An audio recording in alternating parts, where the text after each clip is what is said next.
Hey, you guys. Good morning. I've got my coffee. Get your coffee. Let's settle in and talk about antitrust laws. And let's talk about Lyft. Just this conversation I had yesterday with this woman at the unemployment development department said that it's the state that decides, not Lyft. But I'm wondering if Lyft has some antitrust issues going on. And then I found this, and it's just about Google and certain Google. This is a congressional hearing. So I thought we could listen to this a little bit. And then I'm going to show you something I know about Lyft and why, if they don't designate you as an employee, let me show you right here. So, although your employment agreement may say otherwise, the relationship should be analyzed according to the ABC factors because ride-sharing drivers can't set the fare, need to meet certain standards when driving, and need to follow certain routes. The ride-sharing company has significant control over the work. So what they do, let me show you, is that the rideshare should be classified as an employee. This is how they're getting out of not paying you if you're in an accident. But also, you can see them paying off lawyers on the back end. So that is, to me, that's crazy. So I'm like, who are these people? Why are they doing this for such a simple little accident? Right? So, lost wages for injured drivers. So Lyft may misclassify you in order to avoid paying workers' comp, right? So you may still be able to obtain benefits.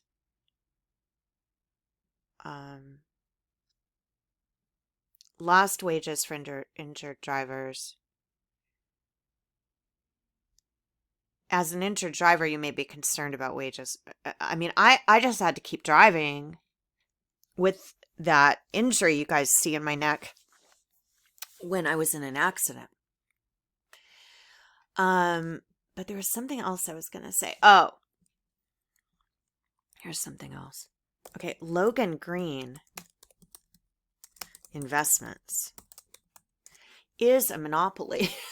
Okay. It is to me, this is a huge problem.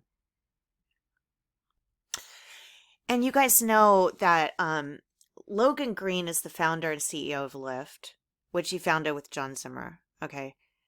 I don't think these two are the actual people, but maybe they are. Maybe they are. Green attended New Road School. But let me find this. Zimmer.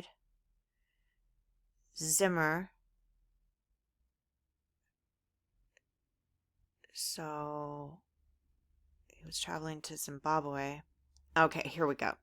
In May 2013, the company reincorporated as Lyft and sold Zimride to Enterprise Holdings. All right. Green and Zimmer have raised $4.1 billion for Lyft, but they're not showing.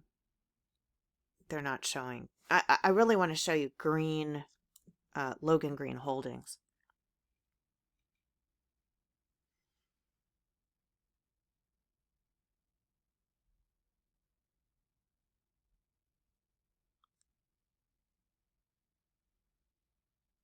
So there's Logan Investments, and then there's Logan Green.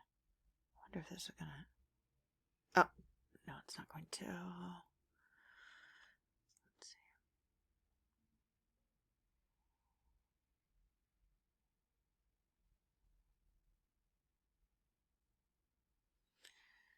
Okay. He's the co-founder and serves as chief executive board member at Lyft. Prior to co-founding Lyft, created blah, blah, blah. Primary... Logan Green, angel investor. This is not it. Okay.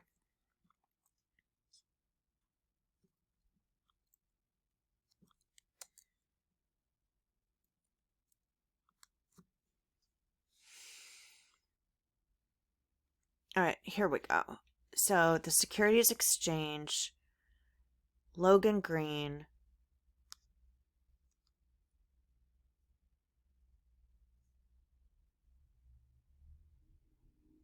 Okay, it's an initial public, so it's a public offering, and they're with JP Morgan. And JP Morgan is the bank. I mean, they're with all of these banks. Okay.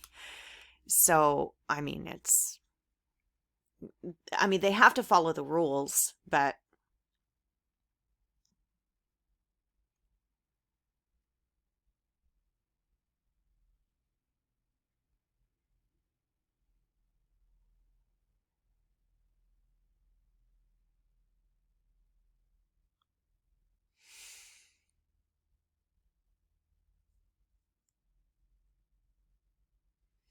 Logan Green, Rand McCavey, John McNeil, Sean Agarwal. I've seen this one a lot. Sean Agarwal is, I think he's a state or somehow he's involved with UC Irvine. General Motors.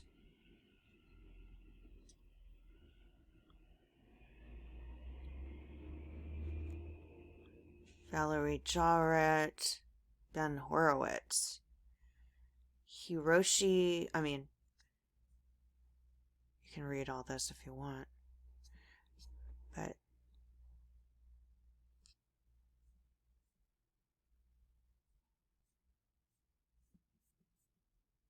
the Logan Green Investments is not, they're not, okay.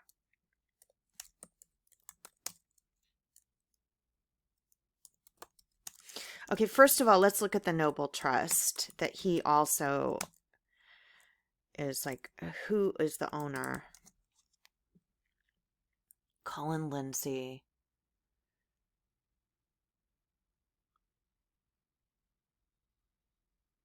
They pled guilty of something, allegedly hiding $15 million. All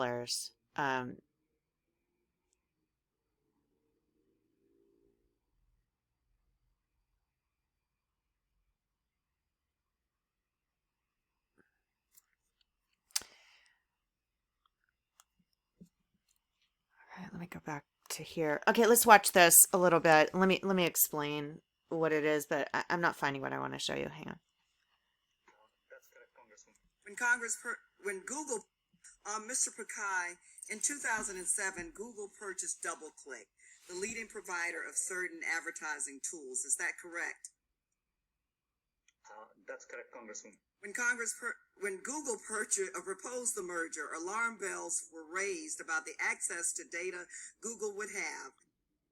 DoubleClick, the leading provider. I think she's saying DoubleClick. Google purchased DoubleClick. DoubleClick. Okay. So who is DoubleClick?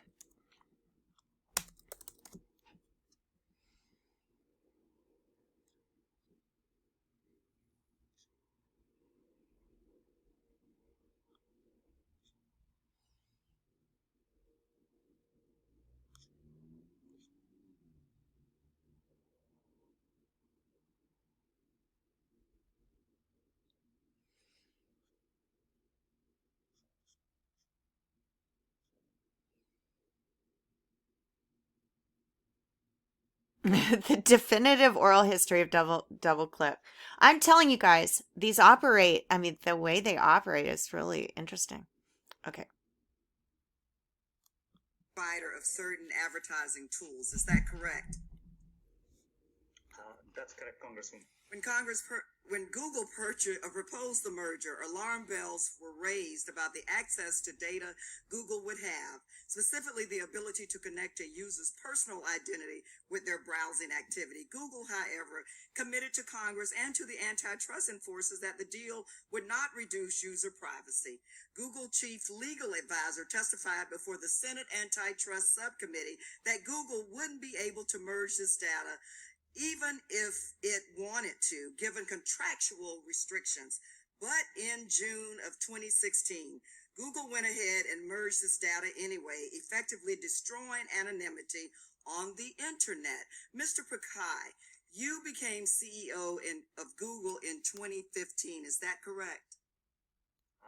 That's right. Now, this is what's important, you guys, about when you have a channel is they know who you are. So it's like if they don't want to pay you, they cannot pay you. And but I think because they're controlling what you put up and controlling their payments or lack thereof, that they're actually operating as your employer. That's what I think is going on with Google. Okay, and this change was made in 2016. Is that correct? That's my understanding. Okay, thank you for that. Did you sign off on this decision to combine the sets of data with Google that Google had told Congress would be kept separate? Congresswoman, any changes we made, Mr. we Mackay, comply. with all due respect, please, did you sign off on the decision or not? I review at a high level all important decisions we make. We deeply care about privacy and security of our users. So you signed and we off on the provide decision. user consent for. Okay, you signed off on the decision. So he's trying to manage public public observation of what he's saying. He's trying to say he's a good person, okay? And she's just asking, did you sign off on it? This decision meant that your company would not combine would now combine, for example, all of my data on Google, my search history, my location from Google Maps, information from my emails from Gmail, as well as my personal identity with the record of almost all of the websites I visited. That is absolutely staggering. According to an email from a DoubleClick executive, that was exactly the type of reduction in user privacy that Google's founders had previously worried would lead to a backlash. And I quote, "They were unwavering on the policy due to philosophical reasons, which is Larry and Sergey's fundamentally not wanting users associated with a cross-site cookie. They were also worried about a privacy storm as well as damage to Google's brand." So in 2007, Google's founders feared making this change because they knew it would upset their users. But in 2016, Google didn't seem to care. Mr. Pakai, isn't it true that what changed between 2007 and 2016 is that Google gained enormous market power? So while Google had to care about user privacy in 2007, it no longer had to in 2016. Would you agree that what changed was Google gained enormous market power? Congresswoman, this is an important issue. If I could explain, well, we today make it very easy for users to be in control of their data. We have simplified their settings. They can turn ads personalization on or off. We have combined. That is not even the issue. The issue is that they can control and censor you and that they can extract data. Let me just explain something here that I found yesterday that I mean, it's this Orphan thing I found. It's like, let me just show it to you. Okay. This Orphan report, Orphan Works. What they do is they get an orphan, my parents did, and you get an orphan and then you control the orphan so that you can cash them out later. So what it does is it's complex issues. I mean, there are complex issues because they're keeping people as slaves. Okay, we got Mary Beth Peters, my mother's last name, whether it's real or not, fake name. I don't know if these people, who they are anymore, but that her last name is Peters. Okay, so they cannot